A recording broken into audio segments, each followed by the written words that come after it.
Hello, I'm Captain Emoji.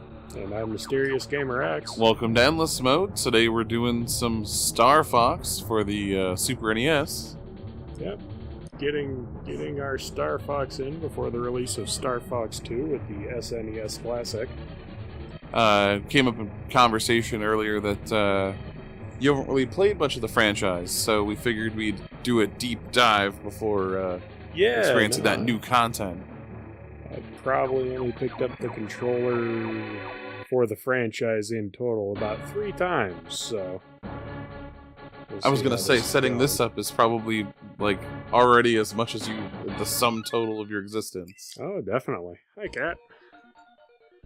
So we're gonna play us some Starfox.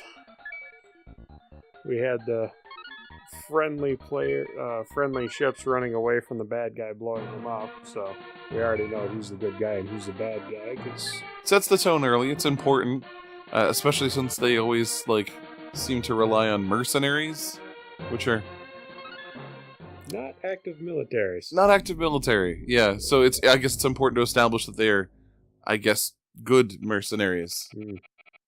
Now, we are re-recording the audio for this episode. It turns out it's either our television that puts off a very strong electromagnetic signal, or the computer's fans that are mucking up our microphones, or possibly the Retron doesn't record on our computer very well. There's all sorts of reasons this could happen. We tried a lot of new things all at once, and we're going to try and sort out those kinks, but for now we wanted to go over the footage we had and, just kind of go over what we, I guess your initial look at it and my, revisiting of it. Right. I wouldn't say that either of us are, deeply immersed in the lore of Starfox, but I guess of the two of us, I'm the more familiar with it. Unless you want to talk about the lore you would find on, DeviantArt or Pixiv or for Affinity or anything. That internet fandom. Which, we should totally talk about as we go through some of the other games. Oh, definitely. I can see why this game has some widespread popularity. Yeah. For the Super Nintendo era, it's downright, innovative. Look at that. It's almost 3D. It's got some polygons. It doesn't have a targeting reticle, but that's almost not necessary. I was going to say, I mashed every button on there thinking there was one, but I think that's Starfox 64. Which I will say that I missed having the ability to aim and maybe lock on stuff. But charge shot. I'm not gonna pretend that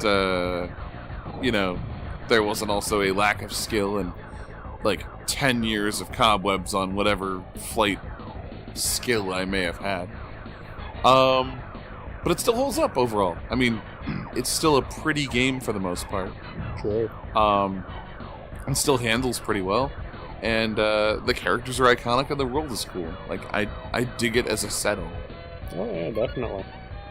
Even if the name of the home planet is the same as the first town in Final Fantasy. I think, for whatever reason, Japanese developers really like the name Corneria.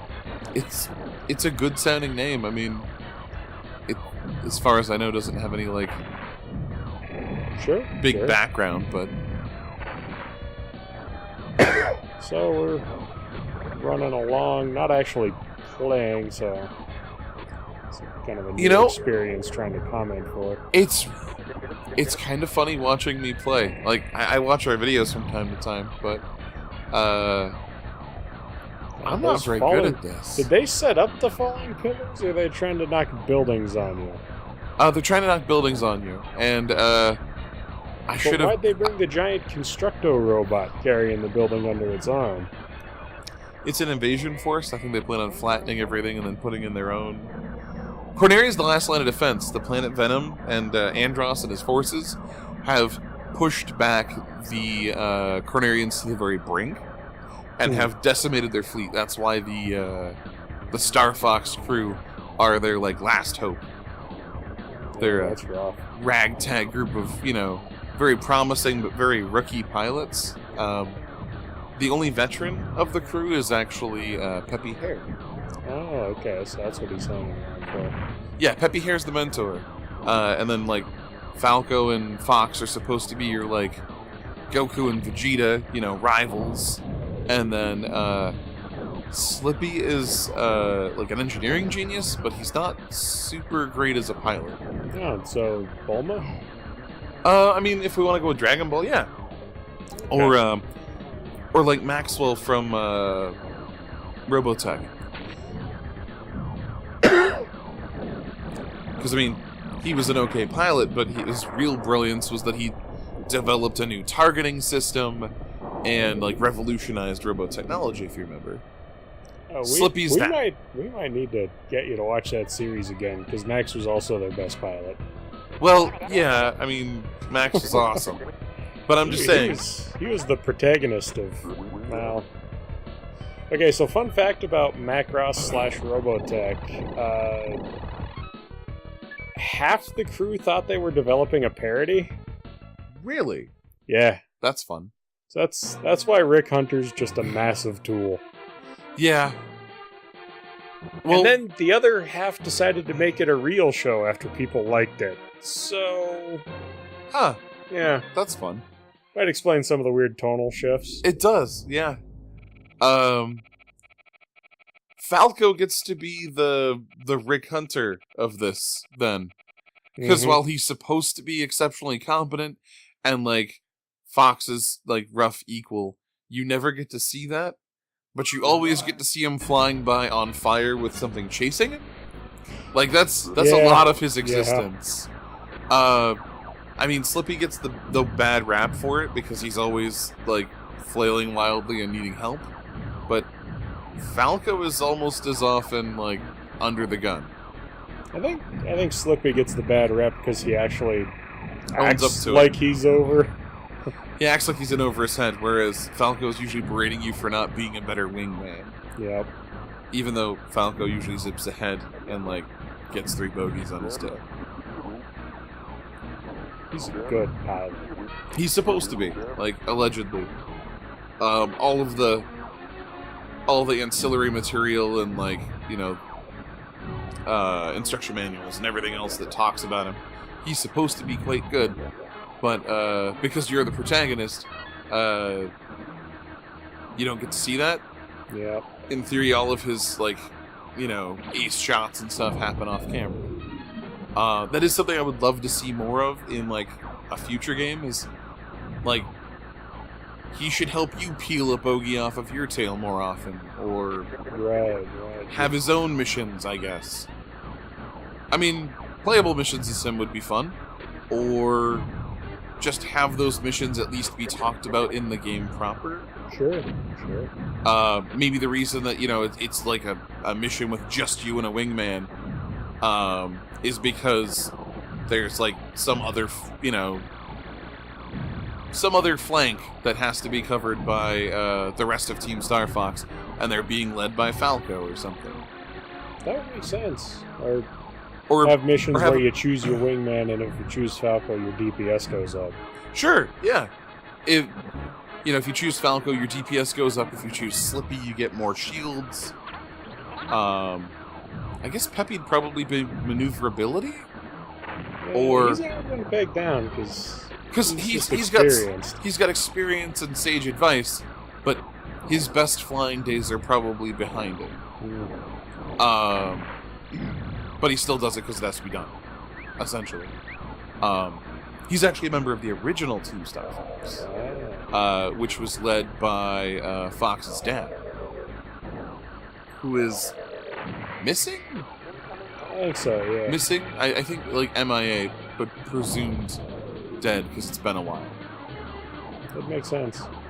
Um, So you got this sort of weird turret section going on. This is their main ship. I forget the name of it off the top of my head, but it's what houses the R-Wings, the fighters that they roam around in. It's got a bigger gun and better shields, and it's how they transport the smaller, more agile fighters. But being a 4-man team means that if you're doing something like this, asteroid section, somebody has to be in charge of the main ship and the big gun. That's true, I suppose. But since you're being engaged, Falco and Slippy and Peppy have decided to go out there and be your vanguard. Which, I mean, that's important. Yeah, Someone definitely. has to escort the big ship. The big ship, yeah. And of course, since it operates on Star Wars rules for asteroid fields, they're super close together and like agitated. Like they seem to seek you out. Oh yeah. No. This were a real asteroid belt. We'd see a asteroid, Yep. and then only if it was our objective to see one. And yeah, It was a random attack of detaching a stage of the boss into you. I did eat stage 1 of the boss essentially. Yeah. I tried slowing down. Turns out that's not how you get around that. Yeah. And also, we're not playing on a Super Nintendo controller, so the buttons are weird. That's also true. The Hyperkin controller does leave a bit to be desired at times. Nah. I mean, it's passable as a controller. But, It has all the buttons you need, but it also has all the buttons. all the buttons for every system. Right. And so they're not... The on-screen tutorial does nothing. You really gotta hire the guys who make Nintendo's or PlayStation's controllers to build them a controller. Yeah. More expensive, but a lot more substantial, though. Yeah. They do have the plugs in the side to plug in like the actual hardware. I found out that apparently Super Nintendo controllers from 1991, like the first gen ones, do not play nice with the Retron. I have no idea why. I remember that. And nobody knows why, but we know what the serial numbers look like. Yeah. It's weird. They're like something about the firmware in the first generation of controllers, but everyone after that, good to go. Console emulation is weird. It really is. I mean, because you're playing it on the original cartridge, and you can use an original controller, maybe.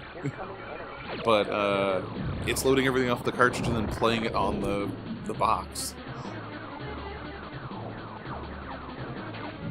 I think they are releasing a new like Super Nintendo player specifically to match up time-wise with the SNES Classic. That makes sense. Specifically because they recognize that like that market is clamoring for something.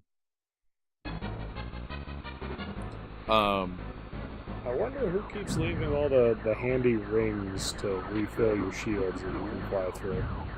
My theory was always a precursor race because that's usually the answer to that sort of question. No, that makes sense. The other possibility is that long range vehicles still need refueling, and so these automated depots might just be something that, you know. Okay, yeah, Venom is taking over the galaxy, but they're not going to blow up all the roads. That's true. Because they still need roads. So, yeah. Couldn't be sure which one, but it makes sense that, yeah, they're a critical resource, which is why you're fighting over an asteroid field, but at the same time, no one wants to blow up the thing you're fighting over. Because, you know, making it. Exactly. No.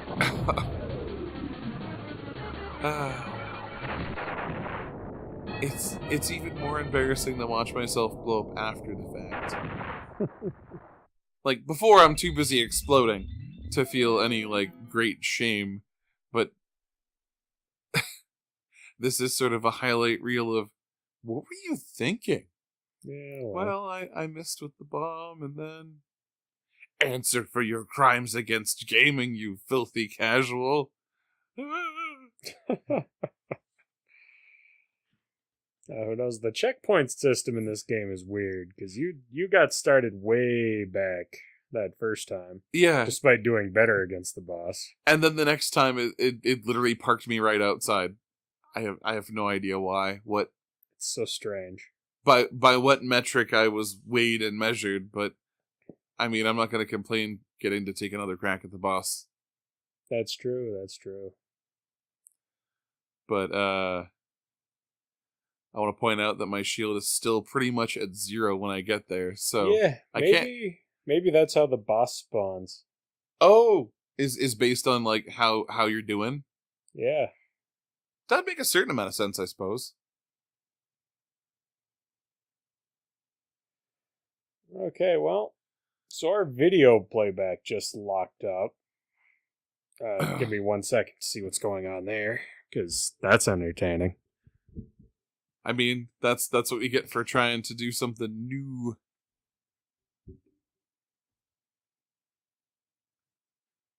Heck it, we're doing it live.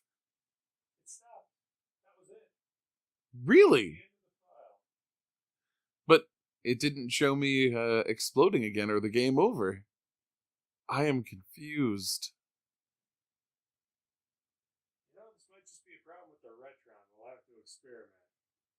Yeah, this may be something we revisit then. Alright,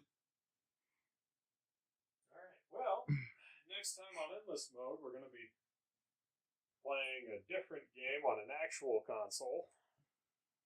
That's true. The next one will be on original hardware. This is the only one that's really, Emulated. well, third-party emulated. Yeah. Hopefully that one will go a little smoother. Thanks for watching, though. Please like and subscribe.